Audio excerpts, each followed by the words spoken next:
Имаме склонността да забелязваме повече негативните неща, нещата, които се объркват, нещата, които не са наред. Това не е случайно. Този феномен се нарича негативна пристрастеност. На английски термина е negativity bias.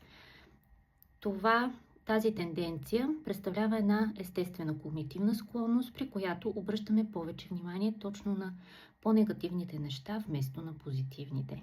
Защо се получава това като ефект? Защото нашите предци са разчитали именно на този механизъм, за да могат адекватно да реагират на опасности в средата. И всъщност тази способност мигновено да се реагира на опасностите, на нещо, което може да не е наред, всъщност е осигурявало физическото им оцеляване. В днешно време това може по-скоро да ни пречи в доста отношения, защото може излишно да насочва вниманието ни към нещата, които не се случват по оптимален начин. Правени са изследвания на тази тема и е установено, че за да имаме едно добро общо психологично състояние, да имаме усещане за благополучие и благоденствие, според Барбара Фредриксън е необходимо да имаме поне 3 позитивни преживявания, за да може да неутрализираме едно негативно.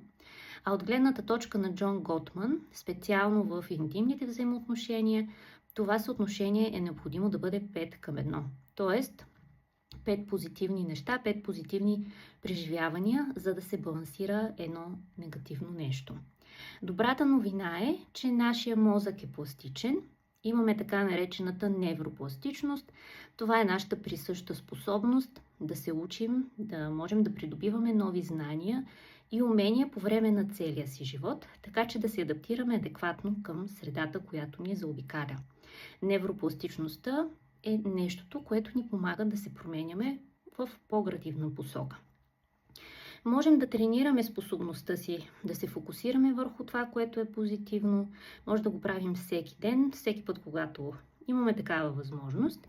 И тук не говорим за това да поставяме някакви розови очила или да следваме сляп оптимизъм. Тук става въпрос за биологично преструктуриране на мозъка. Мозъка се опитва винаги да оптимизира ресурсите, които използваме и се насочва към нещата, които използваме най-често. Така че когато свикнем съзнателно да насочваме вниманието си към нещата, които са позитивни, нещата, които са добри, помагаме на ума да учи нови механизми и да забелязва с по-голяма лекота всичко, което е хубаво и позитивно.